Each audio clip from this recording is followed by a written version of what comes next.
اسی طرح سے ماہ شعبان میں جو غلطیاں ہوتی ہیں، جو بدعتیں ہوتی ہیں، ان میں سے ایک ہے، اس کو کہتے ہیں الصلاۃ الالفیہ۔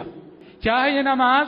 الصلاۃ الالفیہ کا مطلب یہ ہوا وہ نماز جس میں 1000 مرتبہ سورۃ الاخلاص پڑھی جاتی ہے، منع ہے، بدعت ہے۔ من احدث فی امرنا هذا ما ليس منه فهو رد۔ الصلاۃ الالفیہ نام کی کوئی نماز حدیثوں میں نہیں ملتی۔ اور پھر یہ تعداد، یہ تخصیص کہ سورہ اخلاص ہی پڑھنا ہے اور ابھی 10 بار پڑھنا ہے، کل 100 رکعات میں ملا کر 1000 بار پڑھنا ہے، بدعت اسی کو کہتے ہیں کہ اپنی جانب سے کوئی عبادت کو خاص کر لینا، کسی تعداد کو خاص کر لینا جو تعداد کے شارع علیہ الصلاۃ والسلام نے بتائی نہیں ہے، بدعت اسی کو کہتے ہیں۔ اس سے اجتناب کرنا چاہیے۔ پیارے نبی فرماتے ہیں من احدث فی امرنا هذا ما ليس منه فهو رد۔